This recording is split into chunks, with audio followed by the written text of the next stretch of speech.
Hey everyone, my name is Brian Jaros, and I'm reporting to you live from ACR Convergence 2024 in Washington, D.C. I'll be telling you about abstract number 1362. So as we all know, as rheumatologists, rheumatoid arthritis is one of our bread and butter conditions that we treat, and one of the most common diseases that we see in rheumatology. And we're lucky enough now that we've developed really an arsenal of treatments that we have to offer patients with rheumatoid arthritis. And that kind of leaves us with the question of, always which medications will be the most effective. And several groups have sought out to kind of answer this question. And one group in particular is trying to see, is there a particular type of JAK inhibitor that's more effective for rheumatoid arthritis compared to the others? And of course, this is really relevant to our patients. If we can pick a JAK inhibitor that we know up front has better data, has better success for putting people into remission, it'll hopefully decrease the amount of time we spend cycling through meds and getting patients to a area where their disease is quiet. So this abstract is from Peter Taylor et al. And they used real-world data to complement trial data that's been shown in the past regarding this question. They had a really clever design to try to increase the power of the study, where they sent out surveys to rheumatology practices internationally throughout North America, Europe, Japan, many countries being involved.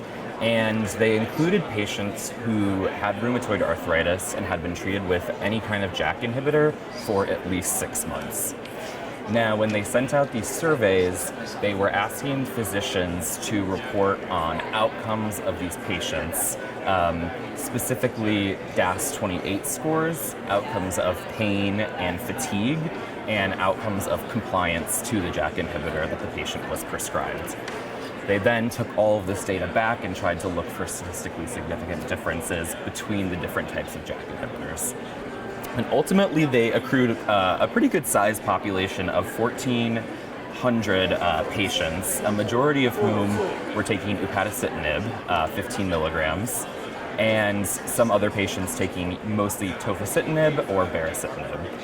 And now, analyzing this data, they found that patients on the Upadacitinib 15 milligram compared to the other JAK inhibitors were actually more likely to achieve DAS28 remission in comparison. And this was on the order of about 54% of patients on Upadacitinib achieving DAS28 remission, compared to an average of 44% on the other JAK inhibitors. So an absolute difference of 10% between medications is significant, both statistically and clinically, for when we're treating our patients. And their other outcomes in terms of patient-reported fatigue and pain mirrored this DAS28 response. They saw that patients on Upadacitinib had less fatigue, higher rates of decreased pain, and actually higher rates of compliance, which is of course multifactorial. It might suggest that the patients had less side effects, or maybe just also suggests that the patients had more success with the medication, were feeling better, and were more likely to stay on it. And this study is really important because we've had meta-analyses of phase 3 trial data which have suggested that numerically Upadacitinib might be more effective compared to other JAK inhibitors in RA. But this is one of the first studies to look at real-world practice data, and again, internationally representing a huge body of patients, and further demonstrate this finding. So for me, I might now reach for Upadacitinib a little earlier compared to other JAK inhibitors, given the choice in treating patients with rheumatoid arthritis based on this data complementing the trial data, again, these post-hoc analyses showing that Upadacitinib might be more effective in putting our patients into remission. That's all I have for now. Thanks for listening, and keep tuning into Rheum Now.